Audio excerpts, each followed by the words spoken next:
En ce deuxième dimanche d'Avent, nous est présentée la figure de Jean-Baptiste. Cet homme parti au désert, menant une vie austère, appelant à la conversion et attirant comme malgré lui une foule de toutes conditions sociales. Cet homme a depuis toujours parlé au cœur des moines. L'appel à une vie sobre, à l'écart, une vie de prière et de conversion, tous ces éléments se retrouvent dans l'appel monastique. Saint Benoît, dans sa règle, au chapitre 4e, recommande à ses disciples de se faire étrangers aux affaires du monde. Cette sentence nous concerne tous. Benoît ne nous engage pas à avoir du mépris pour le monde comme si nous lui étions supérieurs. La prise de recul qu'il recommande est plutôt celle dont parlait volontiers le pape François, nous éloigner de toute forme de mondanité spirituelle. Et là, nous pouvons entendre l'appel à la conversion de Jean-Baptiste.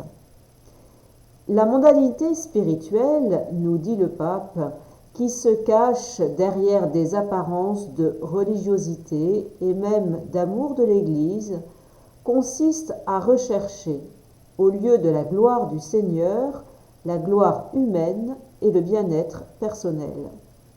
Pour le pape François, la mondanité spirituelle est moins un attachement au monde qu'une complaisance dans l'autosuffisance, y compris à l'égard de Dieu. Le temps de l'Avent est un temps favorable pour revenir à la source de notre vie spirituelle, à la source de notre baptême, qui nous a fait prêtres, prophètes et rois. Prophètes, non pas pour prédire l'avenir, mais pour annoncer le royaume qui vient et qui déjà est au milieu de nous. L'annoncer par tout ce que nous sommes, nos paroles, notre manière de vivre, notre charité active et inventive.